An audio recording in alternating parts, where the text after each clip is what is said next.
Boa noite, queridos. Chegamos ao nosso último domingo de agosto, ao nosso último estudo da peregrinação do povo no deserto.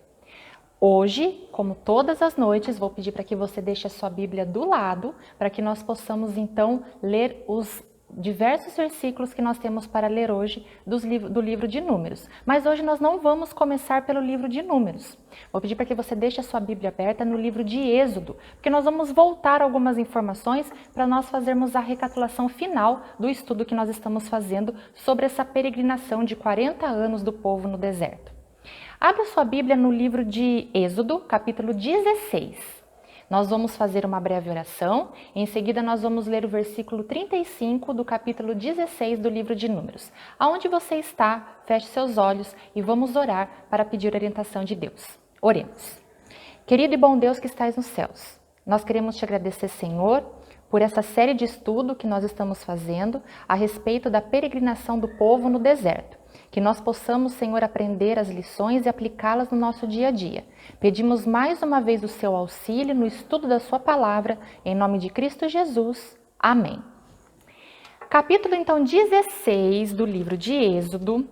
Nós vamos ali só confirmar, então, para que nós possamos partir desse princípio, quanto tempo exatamente esse povo demorou ali no Egito. Aliás, saindo do Egito demorou na peregrinação do deserto. Nós vamos ver ali um dos cuidados de Deus que nós já comentamos, que foi o maná. No versículo 35, acompanhe aí comigo. No versículo 35, ele diz o seguinte: E comeram os filhos de Israel o maná 40 anos, até que entraram em terra habitada, comeram o maná, até que chegaram aos limites da terra de Canaã. Então aqui nós temos duas comprovações. A primeira, que realmente eles peregrinaram por 40 anos no deserto. A segunda é que os cuidados de Deus com o alimento foi derramada para eles todos os dias. Então, pelos 40 anos do deserto, em que eles ficaram na sua peregrinação, os 40 anos Deus mandou o maná para eles, literalmente caído do céu. Essa informação é muito importante porque às vezes nós ficamos em dúvida do tempo, porque eles desviaram a rota 3 vezes. E nós vamos ver aí o último desvio de rota no estudo de hoje. Eles desviaram a rota por 3 vezes. E todas as vezes que havia um desvio de rota, era porque Deus entendia que o povo ainda não estava preparado. Uma jornada que poderia ter demorado meses, demorou 40 anos, por conta da incredulidade e da ingratidão que existia no coração do povo.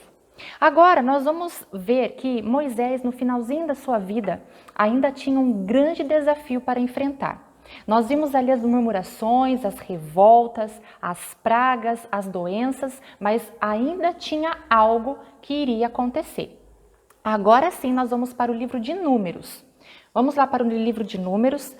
Vamos começar ali no capítulo 22 do livro de Números. Números, capítulo 22. Ali nós vamos começar a ver algo que aconteceu ali. Com certeza você já ouviu a história do profeta Balaão. E você deve imaginar que o ápice dessa história é o momento em que o Balaão, tão cego ali pelos seus próprios interesses, ele começa a conversar com a jumenta e nem percebe. Mas esse ainda não é o ápice dessa história. No capítulo 22, a partir do versículo 1, a gente começa a ver ali a história de Balaão. Balaão era um bom profeta, era um profeta de Deus. Porém, Balaão andava longe dos caminhos de Deus. Balaão andava com seu coração um pouco distante. E acontece que Balaque, o rei ali da região de Zippor, ele começa então a temer porque ele começa a ver o povo de Israel se aproximando. Então ele começa a temer porque ele vê que o povo de Deus é um povo numeroso e ele sabe dos milagres e das maravilhas que Deus operou para proteger esse povo. Então ele começa a ficar com medo. Ele reúne ali então alguns homens de confiança dele e manda esses homens de confiança chamarem Balaão, porque Balaão era um profeta e por mais que ele fosse um profeta de Deus, ele estava um pouco afastado dos caminhos de Deus, o seu coração estava um pouco longe da palavra de Deus, e então Balaque pede para que esse profeta venha e para que ele então amaldiçoe o povo de Deus, para que o povo de Deus não prevaleça sobre o povo do rei Balaque. Então é essa história que nós vamos começar a acompanhar a partir do versículo 8, capítulo 22, a partir do versículo 8. Olha lá o que diz. Quando esses homens chegaram, né, na casa de Balaão, eles disseram então para Balaão que Balaque o estava chamando para uma missão. Balaão sabia quem era Balaque, mas acontece algo interessante aqui. No versículo 8, ele diz, Balaão disse para os homens, fiquem aqui essa noite e vos trarei a resposta como o Senhor me falar. Então, os príncipes dos moabitas ficaram com Balaão. Versículo 9. Veio a Deus Balaão e disse, quem são estes homens contigo? Aqui eu gostaria de parar um pouco a nossa leitura. Nós vamos continuar lendo essa história. Mas aqui acontece algo interessante. Balaão sabia quem era Balaque, Balaão sabia que os moabitas que estavam ali pertenciam a um povo inimigo do povo de Deus. Balaão poderia os ter dispensado no mesmo instante, mas ele pede para que esses homens fiquem dentro da sua casa. Ele pede para que esses homens adentrem a sua casa. Quando então ele vai até o Senhor para pedir a resposta da indagação, se ele deveria ir com os homens ou não, a primeira pergunta que Deus faz é, quem são estes homens contigo?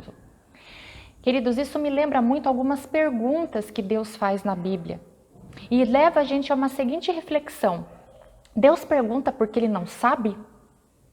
É claro que Deus sabe, Deus é onisciente, onipresente, Deus sabia quem eram aqueles homens e por que eles estavam ali. Mas nós aprendemos que quando Deus faz algumas perguntas específicas na palavra de Deus, a gente entende que ele está perguntando para que nós possamos refletir no que vamos responder para ele. Essa pergunta me lembra muito a pergunta que ele faz a Adão, lá no Jardim do Éden, aonde eles estão. Será que Deus não sabia onde Adão estava? Mas Deus queria ouvir a resposta dos lábios de Adão. Também me lembra a pergunta que ele fez a Caim sobre Abel. Vocês lembram a pergunta que ele fez a Caim? Pergunta onde está o seu irmão. Deus sabia que Caim tinha assassinado Abel, mas ele queria escutar a resposta dos lábios de Caim. E aqui acontece a mesma coisa. Ele pergunta para Balaão, quem são esses homens que estão contigo? Por que aqueles homens estão ali? Por que Balaão trouxe esses homens para dentro da sua casa, sabendo o que eles queriam e da onde eles vinham?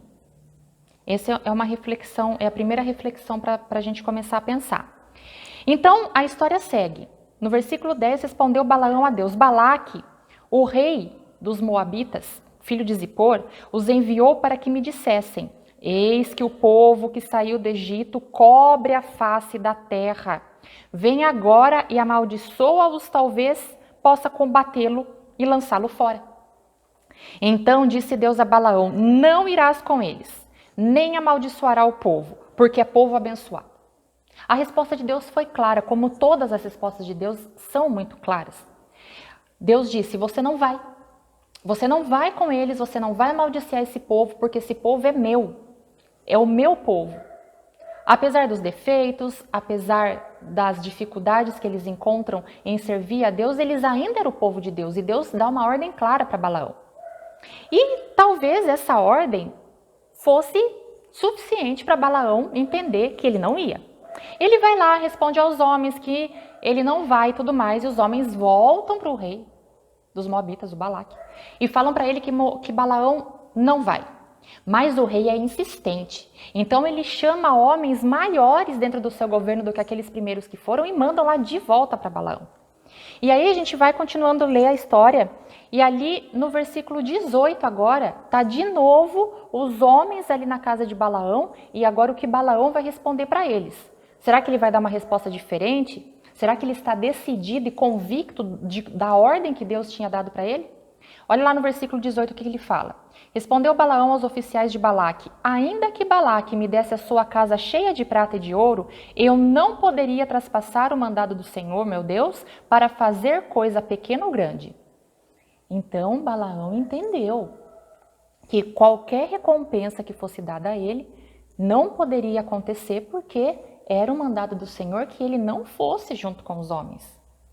Mas a fala de Balaão não terminou aí. No versículo 19 ele continua. Agora, pois, rogo-vos que também aqui fiqueis esta noite, para que eu saiba o que mais o Senhor me dirá.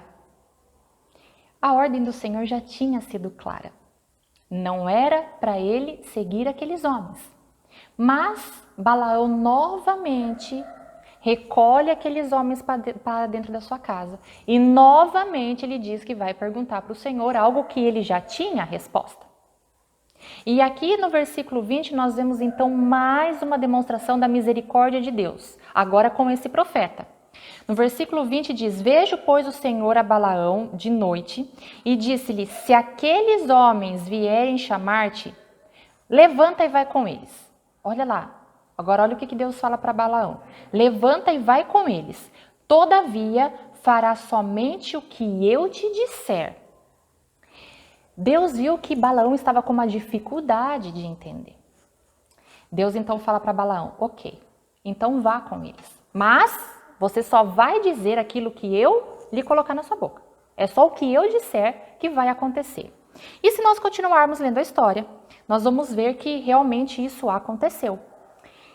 É levantado em toda a região ali de Moabe 7 altares. 7 altares em 7 locais diferentes. E todas as vezes que Balaão passa por um desses altares com Balaque, com a intenção de que Balaão amaldiçoe o povo de Deus, uma bênção é proferida ali. Passa-se então aquele episódio da jumentinha, né? No caminho então a gente sabe o que acontece. Um anjo do Senhor está acompanhando, mas Balaão está tão cego com seus próprios interesses que ele não vê o anjo, a jumentinha vê.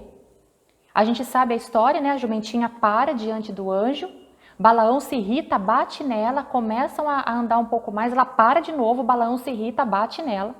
E a hora que ela então questiona Balaão por que Balaão está batendo nela, Balaão, sem se dar conta do que está fazendo, conversa com a jumenta e daí então ele vai entender que ele está ali por um chamado do Senhor, por um chamado de Deus. E quando então ele vê os 7 altares levantados, ele vai até esses 7 altares, mas lembre-se do que Deus disse no versículo 20, Balaão só ia dizer aquilo que Deus mandasse. Então, ao invés de maldição, como Balaque estava esperando, só saiu da boca de Balaão bênçãos. Então o povo de Deus foi por 7 vezes, ao invés de ser amaldiçoado como o plano inicial, ele foi por 7 vezes abençoado pela boca do profeta. E nós podemos entender que essa história pararia por aí. Mas a história continuou. Após tudo isso acontecer, Deus então, ele prepara algumas instruções. Então o povo de Deus é abençoado e Deus então começa a preparar algumas instruções para que o povo então pudesse adentrar Canaã, porque eles já estão ali muito próximos. Mas antes de nós vermos essas instruções, a gente vai avançar um pouquinho lá no capítulo 31 de Números.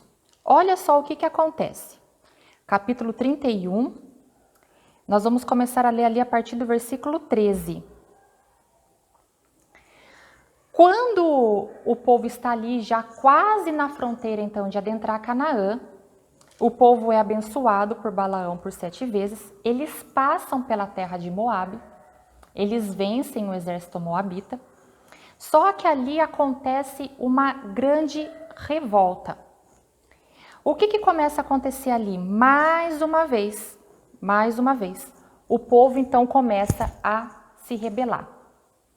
Acontece que os sacerdotes ali do povo de Deus, eles começam a se prostituir com as mulheres midianitas.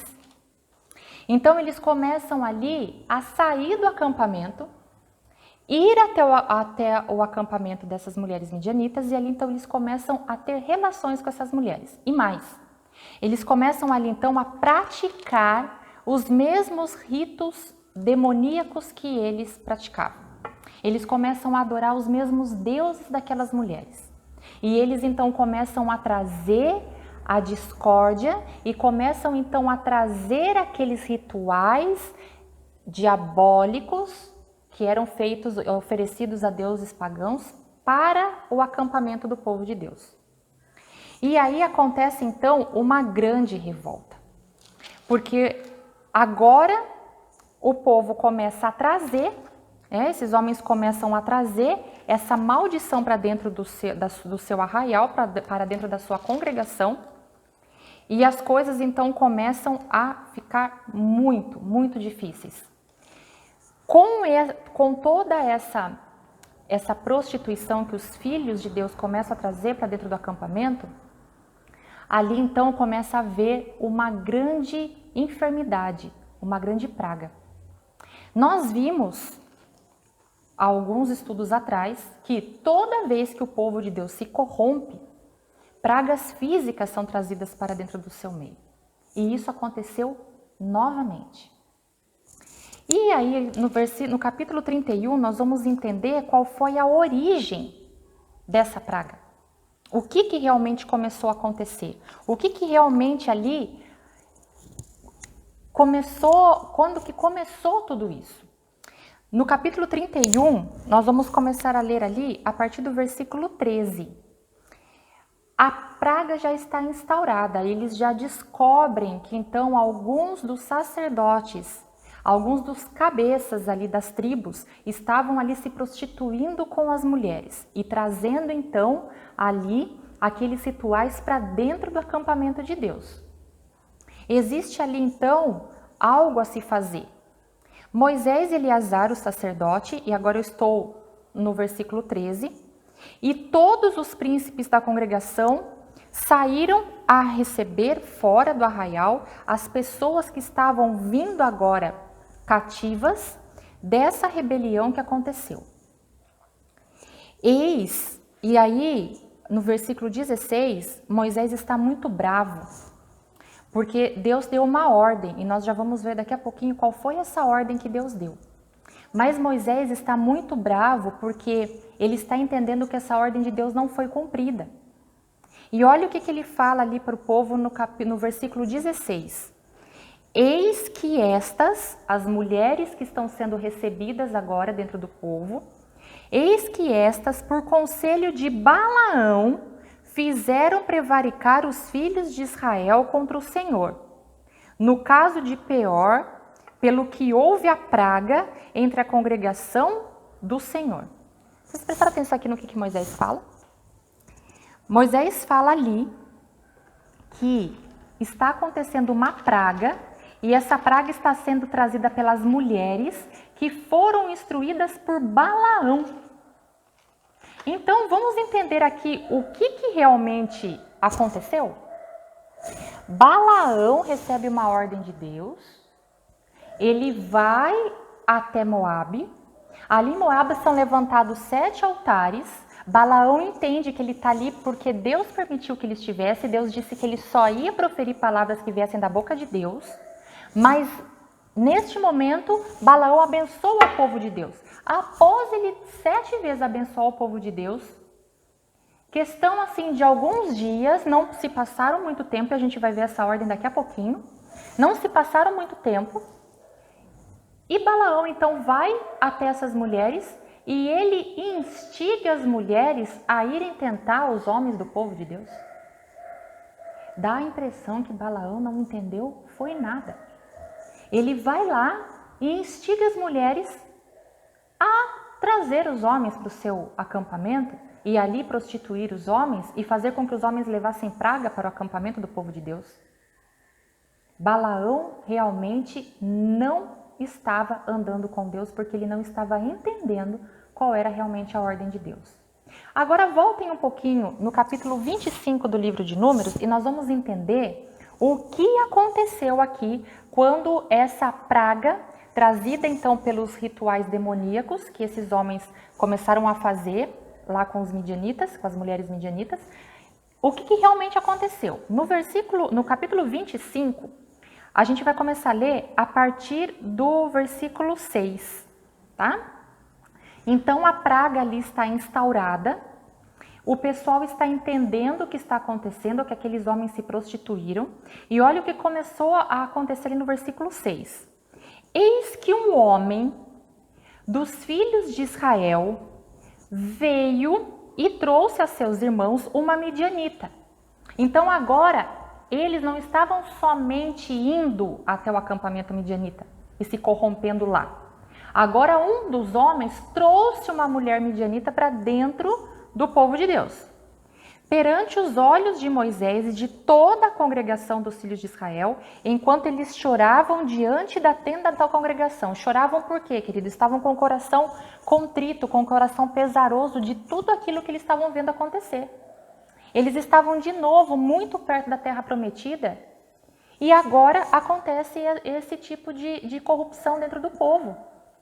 O povo agora estava se corrompendo, então a congregação toda vai até a tenda e chora, implorando a misericórdia de Deus. E esse homem, num sentido de afronta, numa atitude de afronta, traz essa midianita na frente de todo mundo. Versículo 7. Vendo isso, Finéias, filho de Eleazar, o filho de Arão, o sacerdote, levantou-se no meio da congregação e, pegando uma lança, foi após o homem israelita até o interior da tenda e os atravessou, tanto ao homem quanto à mulher midianita, e ambos pelo ventre. Então, neste momento em que Finéias mata esse homem e essa mulher que estava ali em atitude de afronta ao povo de Deus, na mesma hora a praga cessou sobre os filhos de Israel. Porque foi ali então derrotado o grande inimigo que estava trazendo toda essa praga para o povo de Deus. Porém, olha o que fala no versículo 9. Os que morreram dessa praga foram 24 mil. 24.000 pessoas morreram pelo erro desses sacerdotes. Esses sacerdotes que foram corrompidos pela influência de midianitas, de mulheres midianitas, que foram influenciadas pelo profeta Balaão. E Moisés, então, agora ele está diante de tudo isso. Se vocês continuarem lendo, no versículo 14 e 15, diz que o nome desse homem era Zimri. E ele ali, ele foi morto, né, pelo Finéias, e ele ali fazia parte, ele era um dos cabeças das tribos. Ele não era qualquer homem, ele era um dos cabeças, um dos que mandavam nas tribos. E aí, então, ele morre junto com a midianita para que a praga pudesse ser cessada. E Moisés, então, ele se depara com toda essa situação.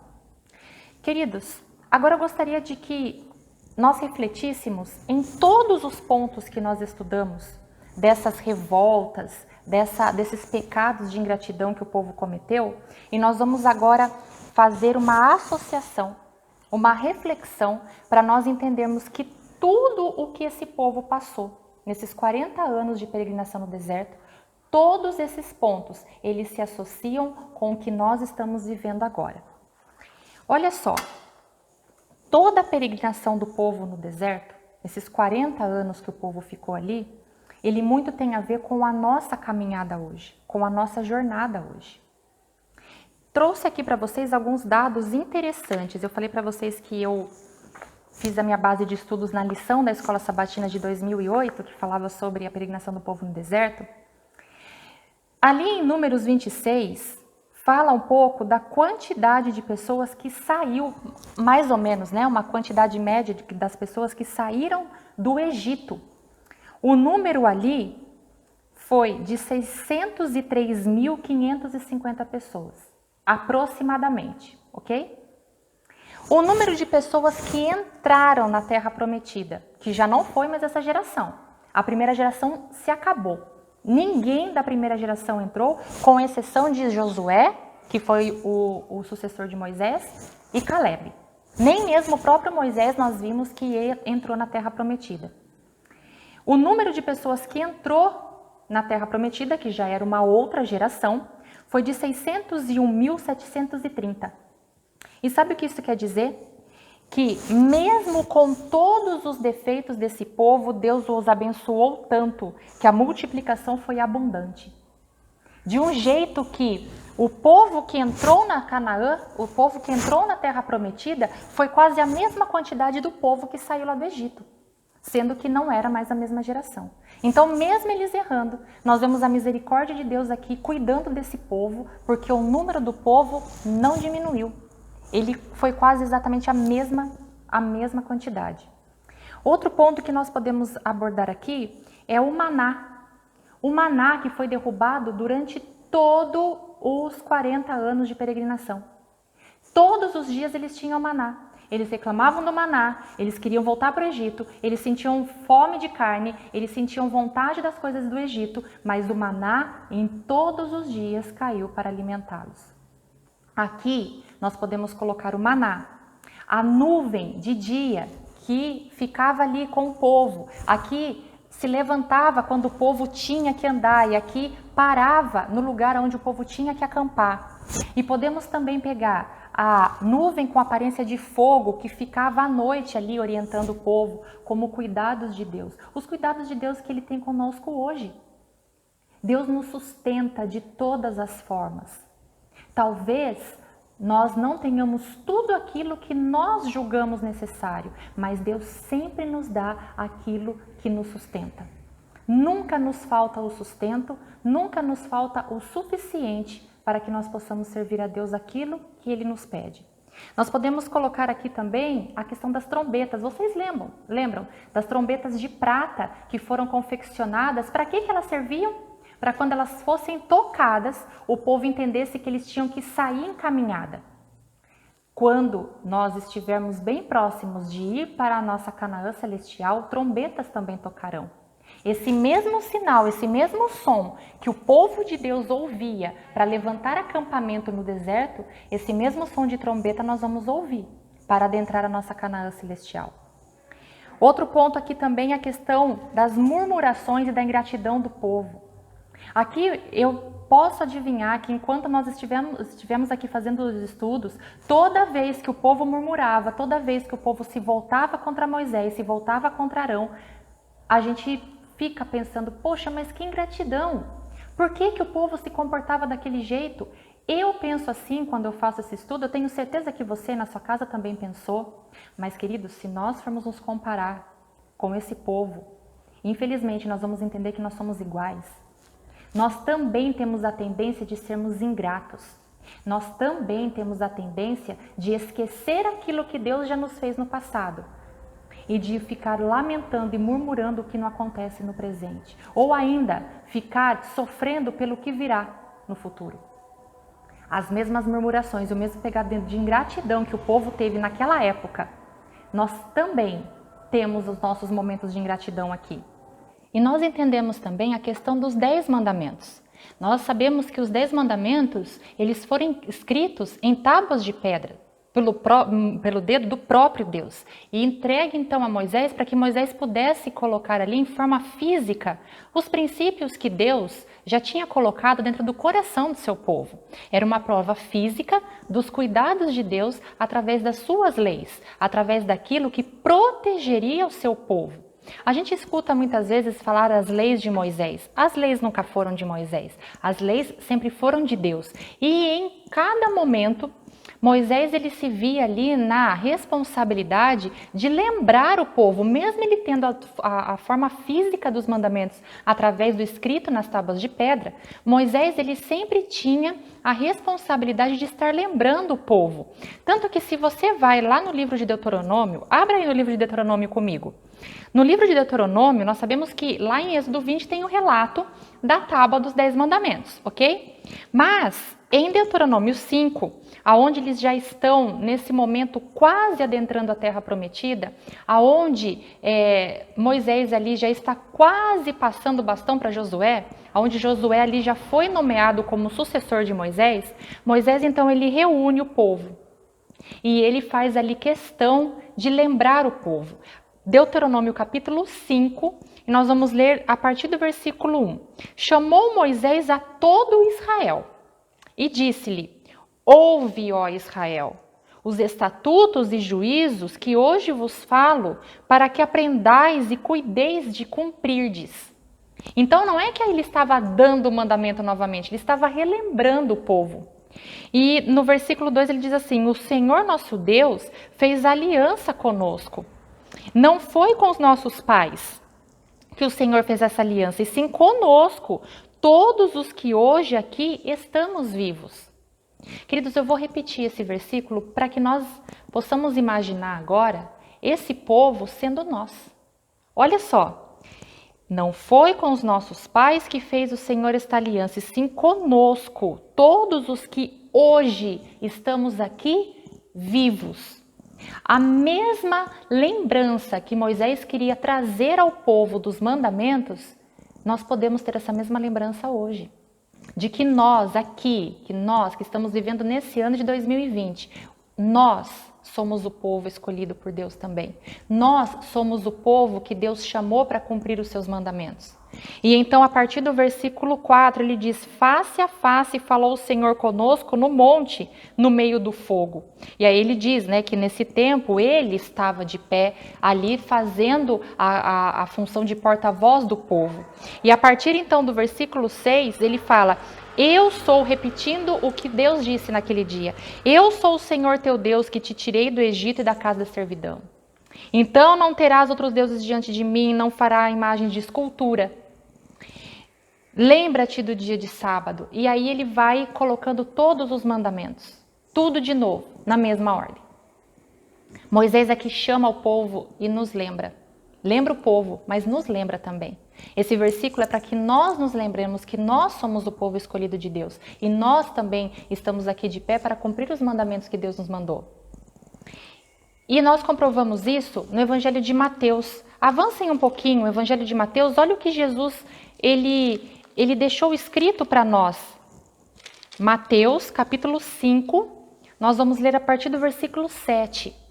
Mateus 5, versículo 7. Ali estava uma discussão falando sobre a questão da lei e olha o que Jesus responde. Mateus capítulo 5, eu estou no capítulo 7. Capítulo 5, versículos 17 e 18. Olha o que Jesus diz. Não penseis que vim revogar a lei. Leiam junto comigo. Não penseis que vim revogar a lei ou os profetas. Não vim para revogar, vim para cumprir. Porque em verdade vos digo, até que o céu e a terra passem, nenhum i ou um tio jamais passará da lei, até que tudo se cumpra.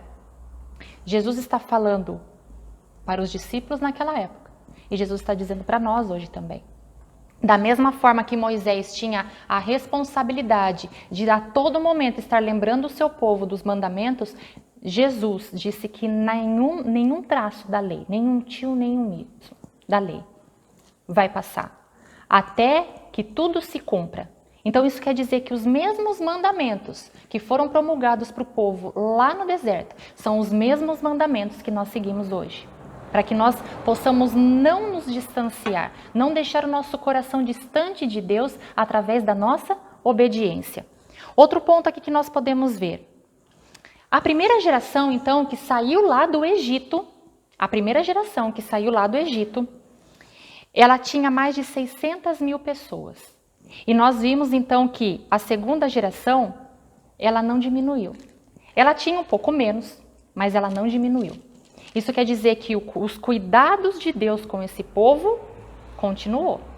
Mesmo eles sendo rebeldes, mesmo o povo sendo ingrato, Deus continuou cuidando deles de forma que a multidão continuou mais ou menos na mesma quantidade.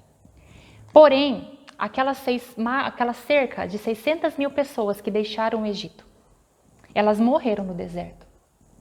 Morreram por sua desobediência. Morreram por sua ingratidão. Morreram por sua incredulidade. E não adentraram a terra prometida, com exceção de Caleb e Josué. A segunda geração ainda era uma geração que possuía defeitos, sim, mas ela era uma geração mais disposta a obedecer. Ainda que com dificuldades, mas ela era uma geração disposta a se colocar aos pés do Senhor, disposta a obedecer os mandamentos de Deus. E essa segunda geração, aí sim, adentrou a terra prometida. Antes deles adentrarem a terra prometida, Deus ali então organizou. Deus colocou ali a quantidade de terras que cada tribo receberia conforme o número de famílias. Deus fez essa distribuição. Moisés morre. Nós vimos um pouco sobre a morte de Moisés no domingo passado. Moisés morre, mas Josué fica no lugar de Moisés. Agora, a reflexão que fica para nós, depois que nós refletimos em toda essa peregrinação, a reflexão que fica para nós é: nós faremos parte da primeira geração que morreu no deserto, porque não quis obedecer, porque manteve o seu coração ingrato, porque manteve os seus pés longe dos caminhos do Senhor, porque a todo momento queria voltar para o Egito. Ou nós seremos a segunda geração, que embora os nossos pecados, que embora as nossas falhas, que embora as nossas dificuldades, estaremos dispostos a obedecer o Senhor.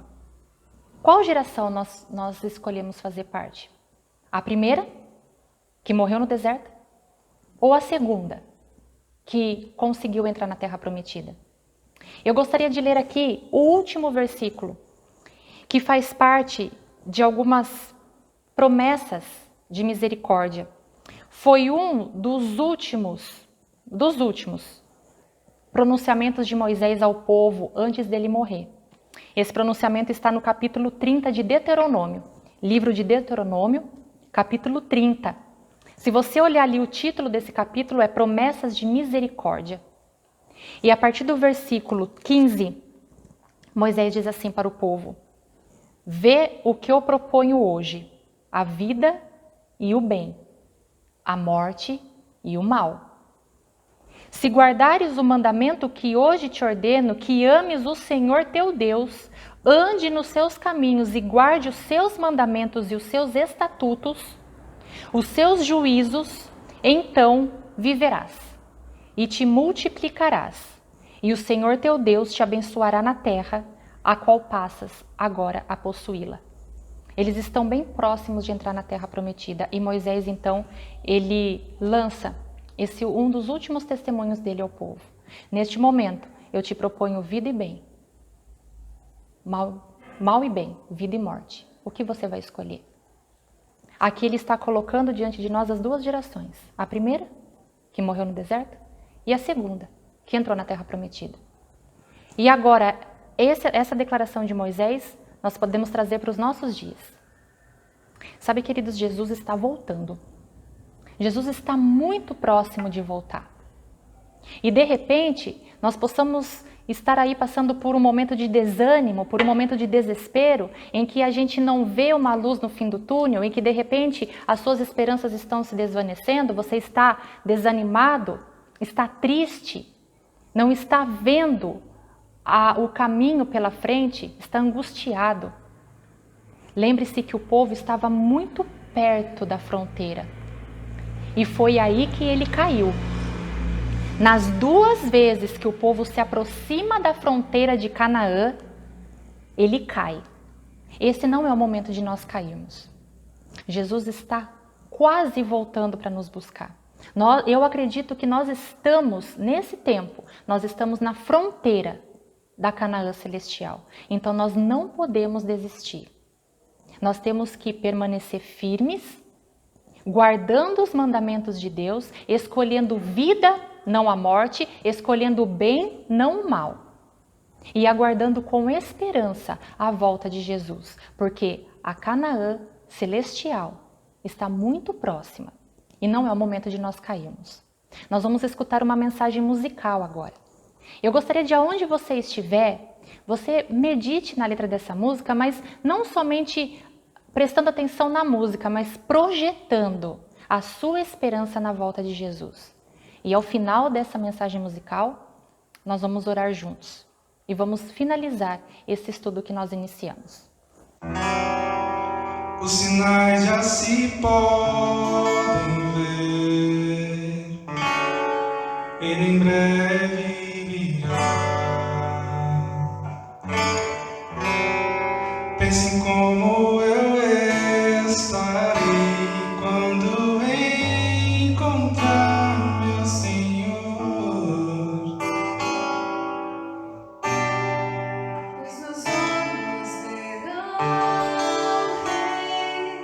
seu olhar de amor. Como estarei quando enfim vier?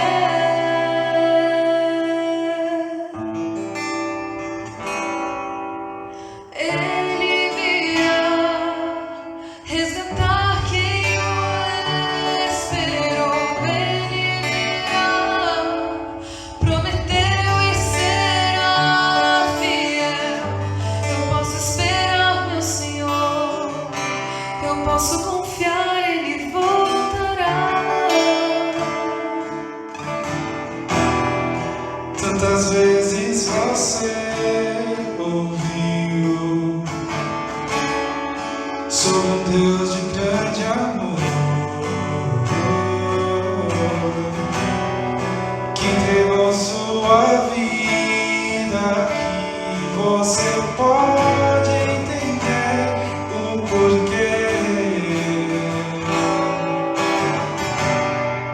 Pra te dar liberdade, enfim, pra salvar teu viver. Como estarás quando enfim vier o fim?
Queridos, eu gostaria de agradecer vocês por estarem juntos nesses domingos de agosto, neste momento em que nós estamos distanciados, em que nós estamos sentindo falta da companhia uns dos outros, em que nós estamos sentindo falta de estarmos na nossa igreja, em que estamos sentindo falta da nossa comunhão.